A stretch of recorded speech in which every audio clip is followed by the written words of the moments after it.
Hello, and thank you for joining us here at the First Alert Desk. I'm Maria Moreau. We're going to be taking you through your top stories for 2 p.m. on this Monday afternoon. I hope your day is treating you well. I just want to get into some recent developments into the future site of the Atlanta Public Training Center. Today, earlier, if you were with us during a press conference, the family of the protester who was killed by law enforcement during a clearing operation spoke out, demanding for answers and accountability. Now, the family of activist Manuel Terán said that they want to see the full autopsy report conducted by investigators released. Previously, we do know that pieces of that report were released, and just last week we learned that the family had got the findings of an independent autopsy that they commissioned. Today during that press conference, I just want to give you some of that recap. They had said that that private autopsy that they had obtained showed that Manuel was shot over 13 times by different firearms, to include being shot, and I'm going to say this part, I just want to warn that it is graphic, to include being shot in the head through his right eye, in his left upper chest, in his legs, through the abdomen, and several times through the palms. Now, the autopsy also suggests that Terán's hands were probably raised at the time of his death based on those exit wounds in his palms.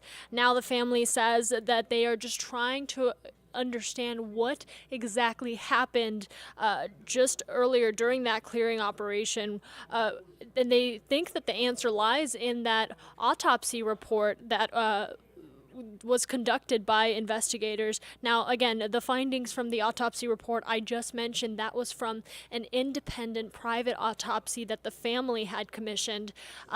We, of course, have yet to see the full extent of the one that the GBI is leading in this investigation, along with other jurisdictions of law enforcement.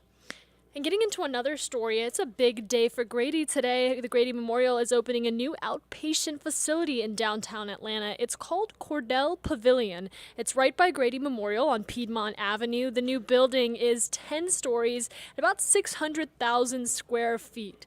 The pavilion has expanded Grady's clinical capacity by 45% and increased operating room volume by 25%. Several outpatient services, including cancer, orthopedics, ophthalmology, outpatient surgery, and rehabilitation, all possible. And take a look at how new that outpatient facility looks. It's a move to expand healthcare access and opportunities for patients at Grady Memorial. They also talked about how important the facility was to Atlanta since the closing of the Atlanta Medical Center so swiftly towards the end of last year. This new outpatient facility, has been in the works for quite some time, since 2017, and leaders say the timing of its opening could not be better.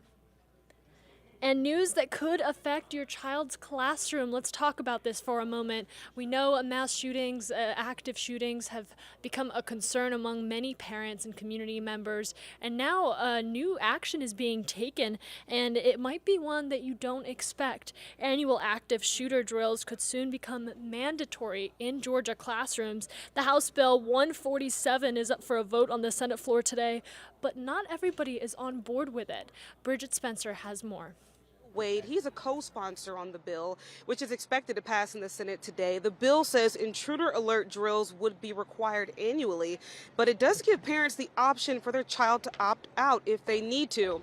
The other focus of the bill gives teachers an option to obtain a certification in gang violence reduction. Now, the students I spoke to just moments ago, they say this could open up Pandora's box, even though the intention may be to keep students safe.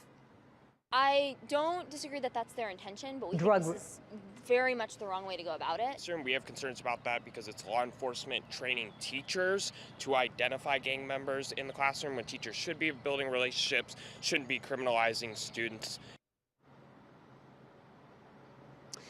And the lobbyists also believe that this bill is reactionary and it's not proactive. They believe more should have been done to prevent the need to have active shooter drills in the first place. We did reach out to Representative Will Wade. He was willing to talk today, but he wasn't able to make it before the noon newscast.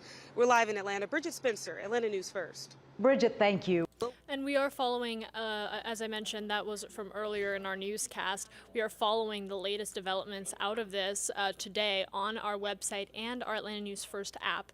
So make sure you're following along with that. I will say this is such a sensitive issue that so many of us have been impacted by and has sat heavy on our hearts. And so this is just the first step in addressing possible preparedness for active shooting situations. Again, Georgia lawmakers, this bill taking to the chambers to discuss whether mandatory active shooting drills are of interest and for the benefit of students as we navigate this new world. All right, and let's talk a little bit about the weekend. I know a lot of us came up in conversation the springing forward and loss of our hour of sleep. I sure felt it waking up on Sunday. I'm sure you felt it as well. Well, there are some suggestions on how to fight the new daylight savings time adjustment. So check this out. The American Academy of Sleep Medicine says seasonal time changes are hard to adjust to your internal clock, trying to make up for that lost hour springing forward. But there are some things you can do to include getting outside in the morning, getting yourself some sunlight first thing when you wake up. Just stepping outside is a great way to help your internal clock adjust. And matter of fact, in one study, teens lost about 30 minutes of shut-eye a night and had a slower reaction time and attention problems after the time change. Some possible solutions to that: making sure that you're counting for that loss of time, maybe getting to bed early, and again, stepping outside, making sure you're getting some sunlight for your internal clock, just to give yourself a little time to adjust. All right, guys, thanks so much for joining me here for your top stories. We are continuing to follow these major developing stories and more on what's affecting your community on our website, atlantanewsfirst.com. Easiest way to stay up to date with us, download the Atlanta News First app. I can't say it enough. It's a free app, and you can customize our notifications for the news that you're looking for, so it comes directly to your phone. With that, I wish you a wonderful rest of your Monday. Stay up to date with us. Coming up at 3 o'clock, actually, we're going to be taking you to Governor Brian Kemp at the state capitol, where he is expected to talk about the amended fiscal year annual budget for 2023. That signing is taking place here in about 40 minutes, and we will be bringing that live to you on our Atlanta News First Plus platform. So stick with us.